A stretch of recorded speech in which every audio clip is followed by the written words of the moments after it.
Hello and welcome to the inaugural episode of the I Feel Like Laughing Network. Yes, I have changed my name one last time, guys, but we're the Comedy Central of the internet now. This is a final change. This is where you go on YouTube, on the internet, to find all your laughing needs. If you feel like laughing, you come to the I Feel Like Laughing Network, and I will be here every single day with a different topic to talk about. Because, if I did get famous off this, KMacc McCarthy doesn't want to be known as the world's biggest hater. I feel like roasting, I'd just be out just as the world's biggest hater, just hating on things every single day. Just constant hate. And I don't want that. I want positivity. I want happiness. So I want everyone to laugh. Roasting just has a negative hater connotation. And I also found out in Russia, it has another connotation, another meaning that deals with some sexual things. You guys look that up on your own. I'm going to post here our schedule. We'll have a different topic, a different show every single day. We're doing hip-hop, we're doing pop culture, sports, whatever. We're going to do some internet videos. We're going to do positivity for anyone in recovery. We're going to have a different show every day, and that will be at the same time. Every day of the week, you will know what show is coming on, so you could say, oh, it's Wednesday. I Feel Like Balling show is on the I Feel Like Laughing Network. It's sports day. So let's get into Monday night's episode. It is I Feel Like Rhyming, which is hip-hop news that I react to. It could be music videos, whatever. Today in hip-hop news, though, it would only be right to start off the biggest news story in hip-hop now. Still going on after a week or so. None of the hype has died down because now Tekashi 6ix9ine is beefing with Snoop Dogg. Tekashi 6ix9ine, coming out of the feds, snitching on people, sending them away for 15 years, is beefing with a legend in hip-hop. Trying to work and make money in the hip-hop industry and beefing with a legend, a goat, a forefather. Someone you look up to, just someone you do not touch. You do not touch Uncle Snoop. Like, who beefs with Uncle Snoop? 50 Cent wouldn't be. No one beefs with Uncle Snoop, and you're gonna come out from snitching and beef with Snoop Dogg? He's on another level, even after the Instagram live session where he blamed everyone but himself for his problems and why he snitched. He did no wrong there. It was everybody else. He is none to blame. That's everybody else's fault. He did what he had to do. He had to protect the number one himself. And people, yes, if some of those things happen, you can relate to the core of what he's saying.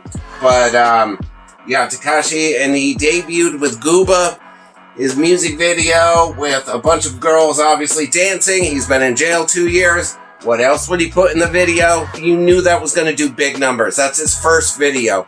Everyone wanted to see what he had to say. You knew you'd get 2 million Instagram people.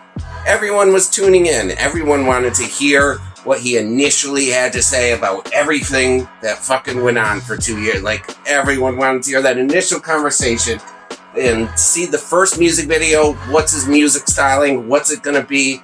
But now it's all about, how's your second video, your third, your fourth, your fifth? How do you keep up with it? How's your longevity gonna be now that you're kind of a circus, a side show right now? You're kind of you're the main event in hip-hop. Everyone wanted to see what the hell you had to say. For right now, for this video, it was going to smash records. We knew that.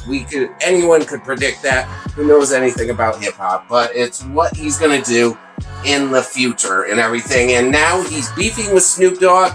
Not the smartest move in hip-hop, especially since you have no support.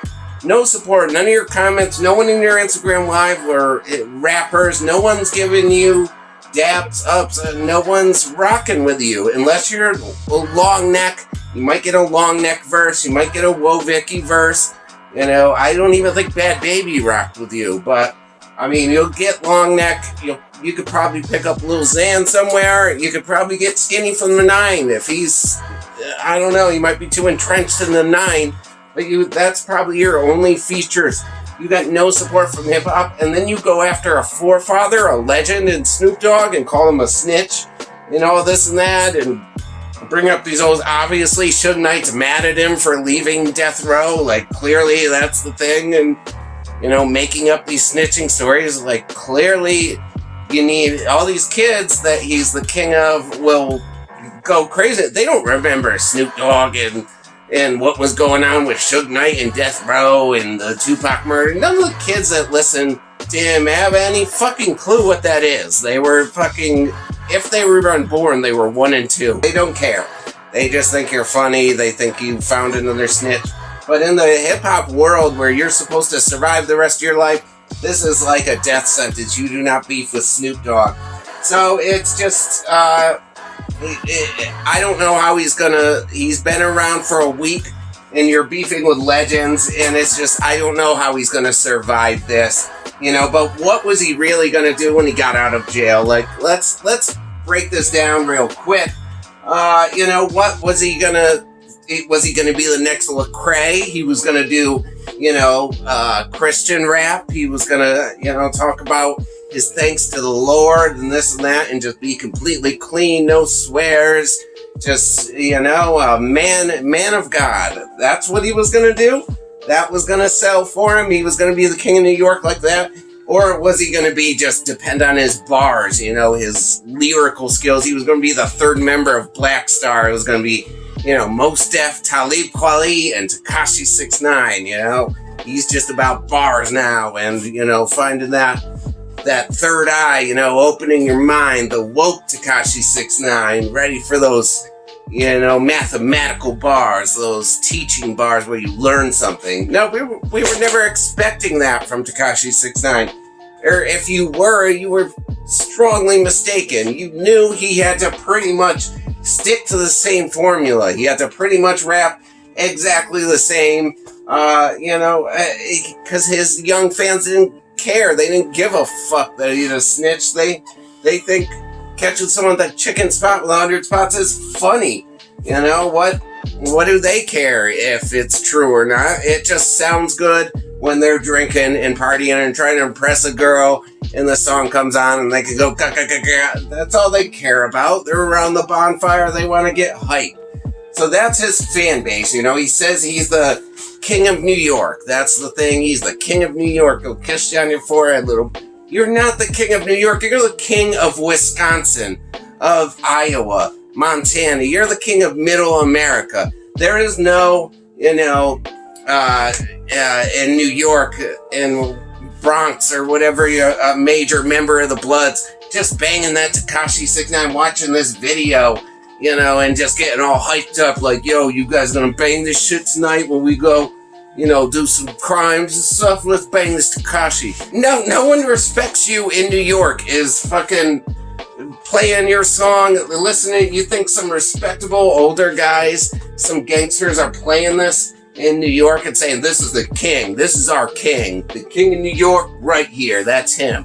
No one in Compton, any respectable gang, any respectable, just hard rappers, normal rappers are not playing this.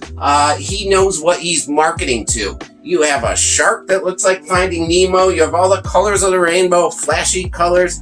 You're marketing to literally, I was going to say 12-year-old girls and kids. You might be marketing to like infant level, kindergarten level. I mean, honestly, literally, you might be able to, you should sell toys, you know, your little shark things. You know who you're marketing to. You know it's 10-year-old or lower girls and kids who like colors and dancing around. They kind of like girls now. They're ready to ask out their first girl. They like Tekashi 6ix9ine. There's no gangster right now who's, you know, with any credibility who's like, yo, put on that GOOBA. I want to listen to that GOOBA while we go smoke this blunt. No, there's no gangsters that respect you. You are not the king of New York. You're the king of South Idaho or North Idaho. You're the king of the Middle America. Just out there in the plains, in Nebraska, any of those kids, white kids who think they're tough, they're coming up, they're like 12, they think they're tough and gangster, but they don't want to get too close to a gang. That's you're the king of. Not New York, that's Lil TJ, A Boogie, they've been putting in work. They're the kings, and then Bobby Shmurda's the king when he comes home. You know, white people just want to listen to music and they want to relate to it.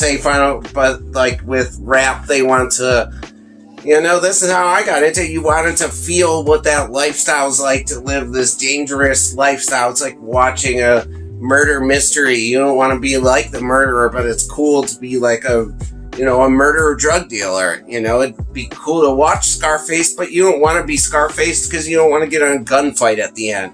So that's what white kids are about. They want to feel dangerous, listen to a dangerous music, but not actually be involved in any danger. They don't want to be shot at by the 9 Treys. They want to yell Treyway though, but they want to yell Treyway in Vermont. They don't want to yell it in the Bronx or anything.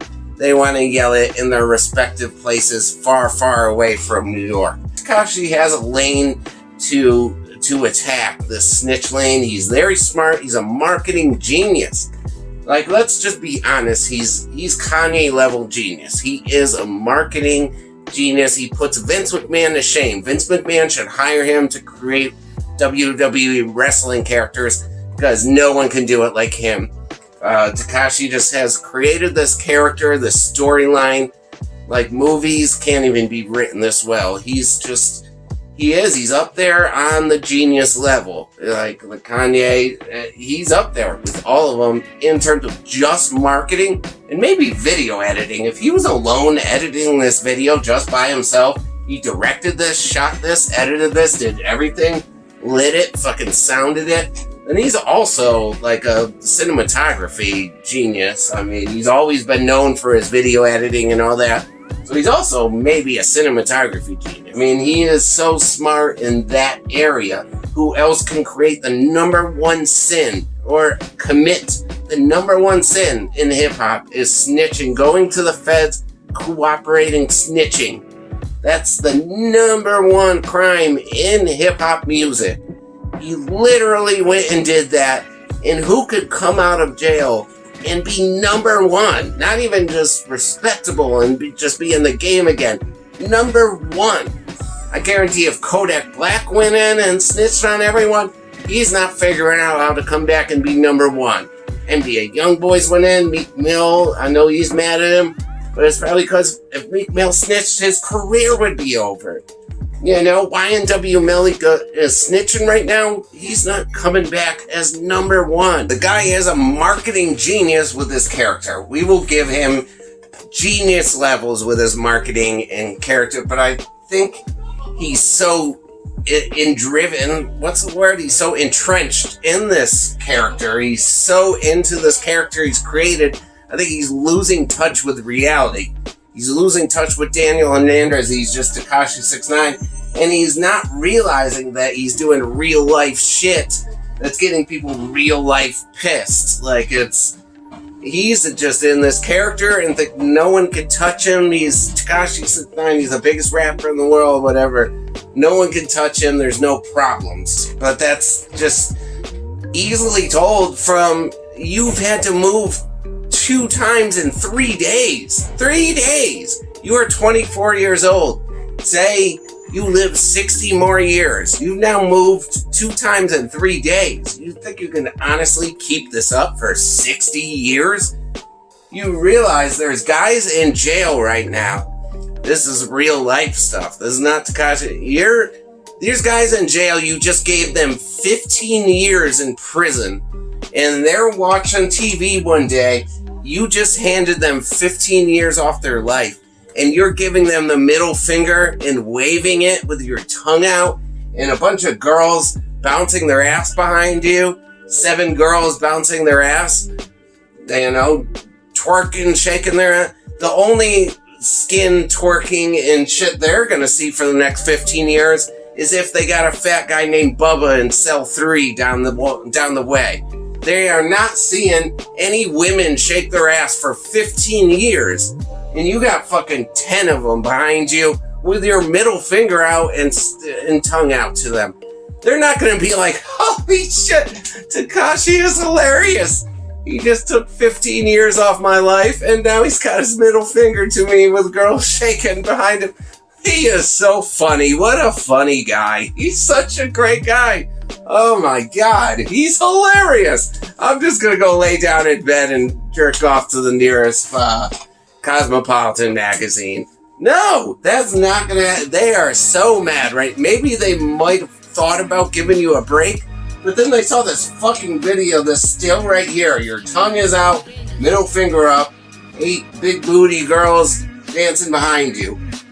What in what world do you think they're sitting in prison with a bunch of dudes for 15 more years and they're happier about this? They might have almost given you a break, forgot about it if you were quiet. Maybe you were apologetic. Maybe you did become Lecrae, a Christian rapper. Maybe you did. If you were just quiet and relaxed, you know, they might forget it, but they might give you a break, you know, whatever. You gave them some money. You know, they lived the rock star life for a while. Maybe they forget about it. But no, you give them the middle finger and stick your tongue out at them with girl. Like, I can't emphasize it enough. I mean, these guys are not happy, to say the least. You know, I can't overemphasize it enough. I mean, these guys are not happy. They're looking at this same picture. Just, you're giving them the finger, just fuck them. And they are in prison, and you're banging all these girls out there with your watches, with your money, and you don't care. You got the rat emoji.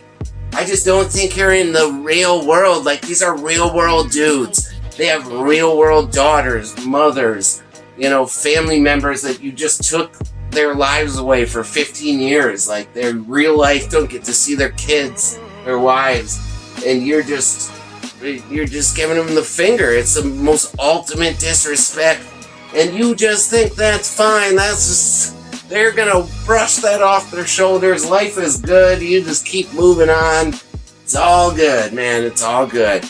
No, they're gonna want to do something, and it just scares me. Like, what's Tekashi's mother think right now? I've seen things on the internet now already, and they're like, well, fuck, if we can't get to Tekashi, we know where his mother's house is, where his family, where his baby mama, daughter, like, we know where these people are. Let's just get his family. Like, how is that making you feel better about life? Like, your mom is probably scared for her life every day. You know, I know Sarah Molina says she is protecting her kid, who you don't even see. You don't see that kid. It's not like you can ask that kid in person if she's scared or anything, right? Or the second one. Now you have two to ask. It's like you just care about yourself and that you're good and everything's fine. But is your mom proud of you for this? Your mom probably living in fear every single day of her life, still has to live in New York. Probably haven't got her a new house. You know, if you're still living in a house with an adjacent pool where people can see you taking pictures out of, you know, now you got a $2.7 million house that you're still having your colored cars out in front of. I mean, you're just not even caring. Your mother is probably scared every day for her life. They're going to target the family. They're going to target the kids you don't care about. You post things with other people's kids. You have actual kids. You have a fucking Dalmatian in every video. Why don't you hold up your kid in every video? You could do it for 2 videos now. You have 2 kids. You always have a new fucking puppy in there. Like, that's a part of your family. You love the puppies so much. Like, that's just another marketing tool to kids and everything. And you think you're the king of New York. Like, some fucking big-ass gang member is like, oh, fuck, you got a Dalmatian this time? Oh, I love the puppies. Like, no, you know who you're targeting.